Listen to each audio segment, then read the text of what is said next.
Hi everybody, welcome back to Borderlines. Now, today I thought I'd talk about housing prices because I've lost track for how long governments have talked about affordable housing.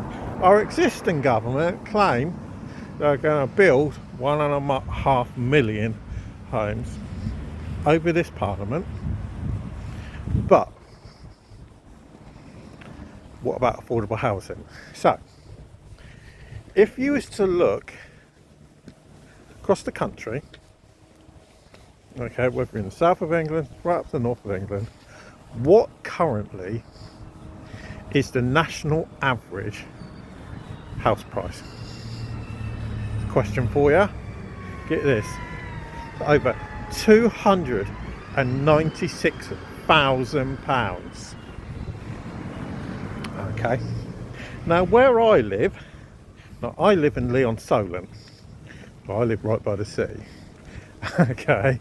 Now, for where I live, the average house price for the area is £360,000. The estate I live on, now I don't own my own home. I'm not lucky enough, certainly not rich enough where I live, is over £400,000. You're probably looking around about £450,000 for where I actually live. And before you say, no, I don't live in a mansion or anything, or a castle or anything like that, okay, and I'm certainly not rich. My kids may think I am, but I am not rich. Okay, now, funny thing is, you go 15 miles that way, you go to Southampton. Average house price around about £240,000. You go about 2 miles that way, you go to Gosport, you're looking at about £260,000.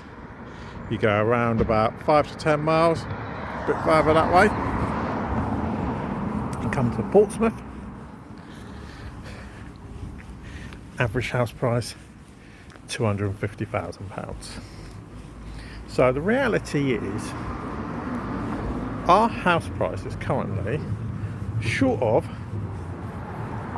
your grandparents dying and you get a whopping big inheritance, or your mum and dad dying, is it really realistic for the youth of today to be able to afford to buy a house?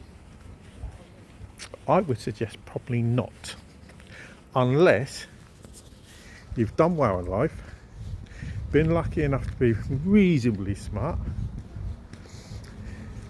and got yourself a decent job. You know, whether you're a lawyer, doctor, a nurse, whatever you are, okay, and you manage to get yourself a nice wage out of it, then I would say it's not realistic. Because I looked a little while ago, and most new developments are not affordable. They're not affordable, especially down here in the south of England. You can easily be paying about 400 grand for a lot of them. That's not the case for all of them, but a lot of new builds you are. And why? One, because of energy efficiency, and two, they're going to put solar panels on them, so that's going to whop up the price a bit more. Now, when it comes to mortgages,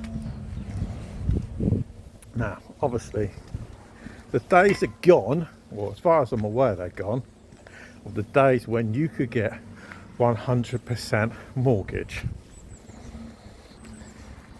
Okay, and for you younger people who do not know what 100% mortgage is, and it's in simple terms, it's this. So if you go and buy a house for £160,000, you say, right, I don't want to put my own money down, I want the bank to pay it all, but it's a 100% mortgage. Now they used to do those, okay, where the bank would pay for their whole house. Nowadays, most mortgages are 90% mortgages. Now you can get 95% mortgages. Nationwide do it. There are probably other banks that do it as well, but I am aware that Nationwide do, where you only have to put a 5% deposit down instead of a 10% deposit. So even at 5%, going by the national average, it's 15 grand. But most banks don't do that. So you're realistically looking across the country of £30,000. 30 grand. And to be honest, I don't know many people that have got 30 grand spare in their bank account, let alone have it in there. So, the question is, what I have, is there anything truly known as affordable housing? Or is it just a gimmick the government came up with as a, I suppose you'd put it, as a vote winner at the end of the day? Because they're always talking about it, affordable housing. Because there's certainly not anything such, especially in the south, as affordable rents, unless you're lucky enough to be with a housing association or a council.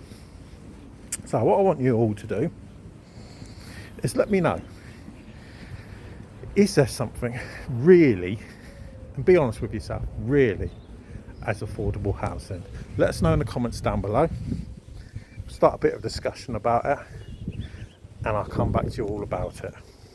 Right, but for now, thanks for listening, and I'll speak to you again a bit later.